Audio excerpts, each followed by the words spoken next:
السلام عليكم الاخوان، نتمنى تكونوا بخير ان شاء الله. في هذا الفيديو ان شاء الله غادي نوريك واحد المعلومه مهمه جدا. اي واحد عنده الهاتف الا عنده كارت سيم اورانج ولا اتصالات ولا انوي مسجله عليه وفتح بها شحال من حاجه، حساب بانكي، حساب ديال الفيسبوك ولا الانستغرام ولا اليوتيوب، ولا حطها في شي دوسي مهم. لهذا ضروري لا كارت سيم ديالك دير لها واحد البين كتعرفو غير انت.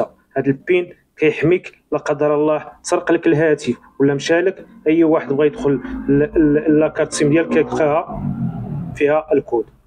لهذا ضروري دير لها شي بين، ماشي 4 الاصفار ولا 4 الوحدات، هذا ساهل اي واحد لقاه ولا سرقو. هذا هو الكود اللي كيجرب. كيفاش غادي دير الكود البين ولا تموديفيه؟ دير شي بين مزيان باش تحافظ على كارت سيم ديالك وتحافظ على الخصوصيات ديالك لا قدر الله مشالك ولا تسرق لك.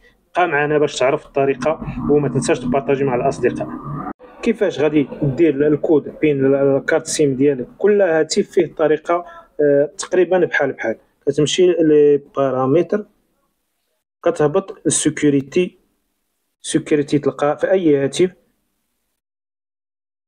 كتمشي للسيكوريتي، كتمشي لتحت تتلقى اوتر بارامتر، كتكليكي عليها، كتمشي هاد الكريبتي اي ريفيرونس، كتمشي لكارت سيم.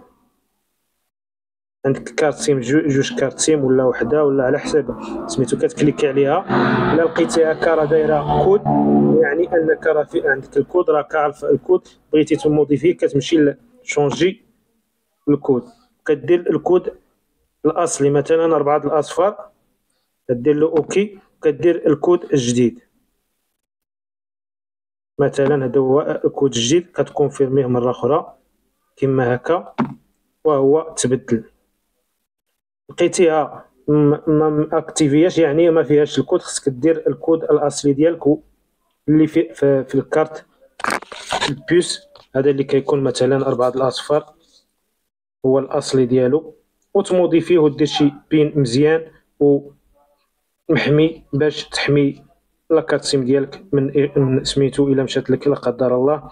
ما تنساش تبارطاجي مع الاصدقاء. اي هاتف راه فيه طريقه باش